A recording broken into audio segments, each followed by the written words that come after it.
Amy Trask joining us this morning on the show. Amy, good morning.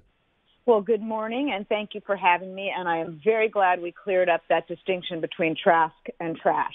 Absolutely, a very important distinction. And you should also know, I think you've been hit by DA's show Crossfire, because I think there was a listener on Twitter that thought he was tweeting at me about how much I disrespect the Patriots or I criticize the Patriots, and he happened to mention you, and you kindly responded that you've been very fair about the Pats. Don't make assumptions about you. So I just want you to know that's not on you. That's their hatred for me today. Well, I appreciate that. And, you just imagine this. I spoke out on that other pregame show last week about the incident with the taping so strongly on behalf of the Patriots that someone actually tweeted at me asking if I was on the Patriots payroll. Can you imagine the silliness of that? And just to make it clear, I am not. So you did not then think that this was a big deal. There's been some reports that perhaps the NFL could fine a hefty fine for the Patriots and or dock a lower-end draft pick. You would think that that would be unnecessary? Oh, no, I do think that the team should be penalized. I do think it was, a big-ish deal. The distinction I made was this. I cited Hanlon's razor, and Hanlon's razor instructs us as follows.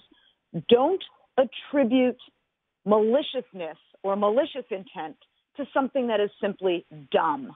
I don't think the Patriots did this maliciously. I don't think it was mendacious. I do think it was dumb, and I do think they should be penalized, but I don't believe there was any intent here. If true, if this was just being dumb, fairly startling, if not jaw-dropping, that of all the franchises that would just be, quote, dumb about taping sideline signals, how could the Patriots organization be so dumb? Well, look, I think it's a situation where there was a lack of synergy, a lack of communication, a lack of coordination. I've long said that the most important words in business are communicate, cooperate, collaborate, and coordinate. And this seems to me to be an instance where the right hand didn't know what the left hand was doing. I'm not excusing it. I'm not saying it was okay. I'm not saying they shouldn't be penalized. I'm simply saying this was not an intent to do wrong. It was a big, fat oopsies, and they should be penalized.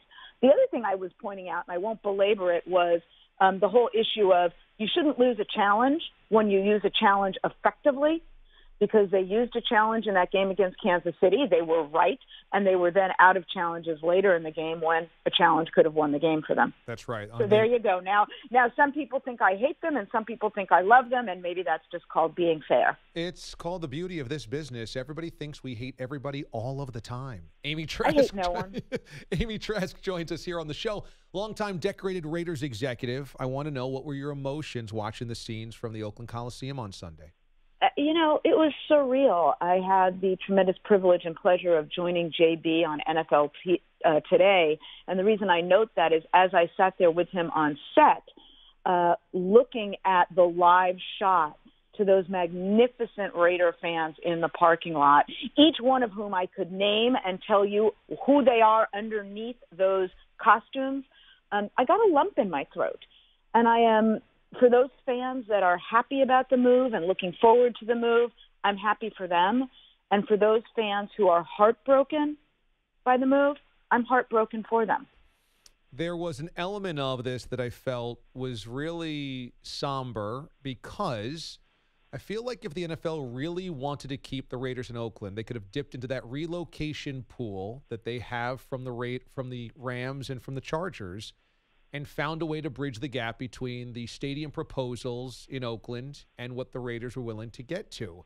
I felt like this was avoidable. Do you think it was? I agree with you entirely, and I will go, and this was something Al used to say to me all the time. Let me go one step further with you. I agree with you, but I will also say I think the league could have done that with respect to the Chargers and San Diego. Agreed. So yes and yes. And of course, those aren't mutually exclusive. They could have done both.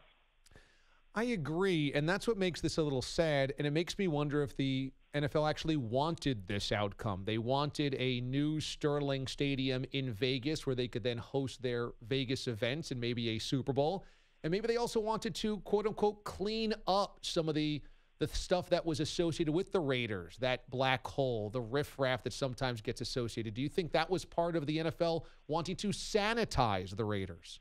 Not with, I think, yes, with respect to some in the league office and who actually and who are no longer in the league office. And yes, with respect to some in the league as a whole, but not with respect to everybody. So might there, or was there an element of that with respect to some people? Yes. Was that the case with all the people? No. Amy Trask joining us this morning on the show. Do you think that this was simply an incident where they said, hey, we've got a free stadium anyway, we'll take it instead of having to use our own money? I don't know that that was the precise analysis. Look, Nevada did something that just is not going to be, nor am I suggesting it should be done in California, which is contribute a tremendous amount of public money. Nevada did something not a lot of states would do, and I'm not suggesting they should do, but that certainly wasn't going to happen in California.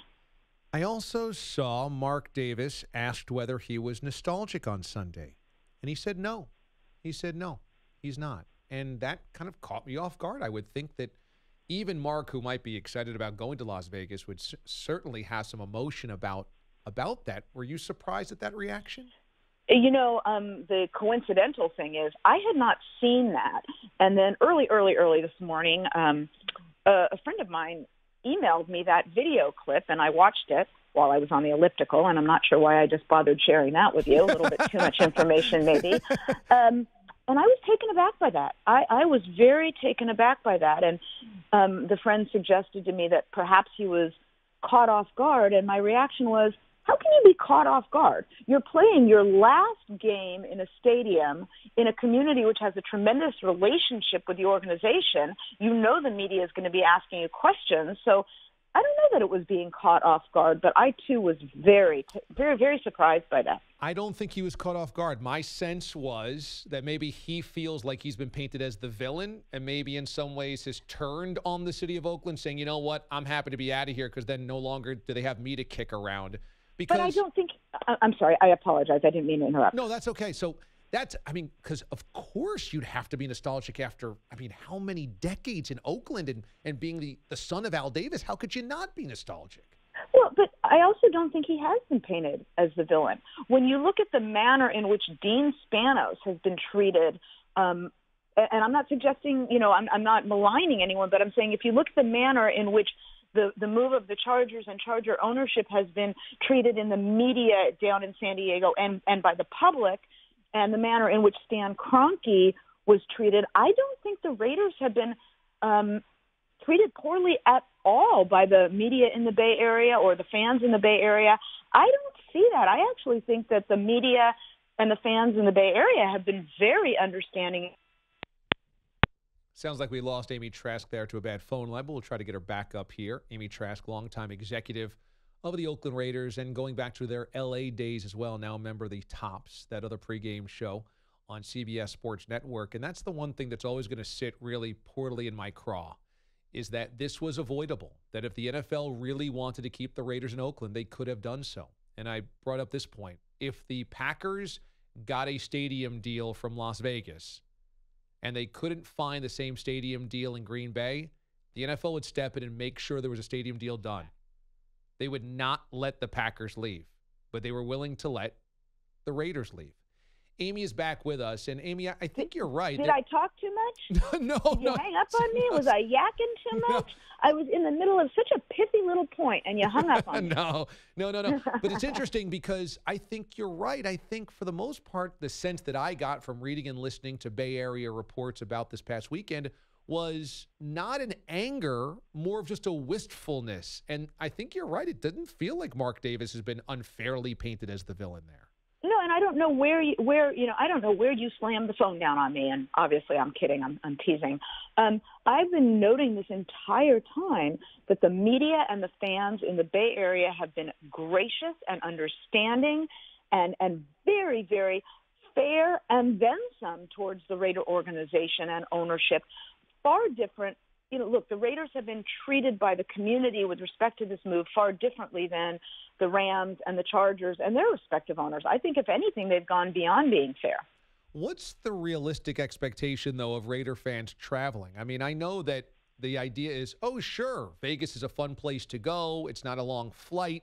But at the same time, you've got to then save up for flights and hotels for families to go there. That feels to me to be a little unrealistic to think that there's going to be a lot of fans that do that every weekend. Well, I'll answer that in two ways. One, there are Raider fans now who don't live in or around Oakland, who fly to the Bay Area for games.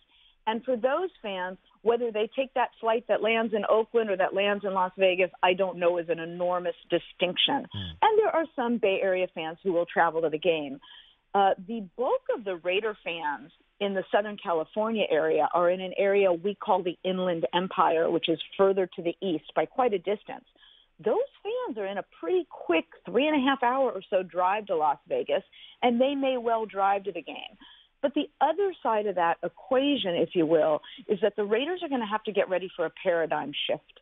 Right now, you go to a Raider game in Oakland, and you've got, 95, 97% of the fans there are Raider fans. I think that's going to be far different in Las Vegas. Right. Look, we all saw Chevy Chase in Vegas Vacation.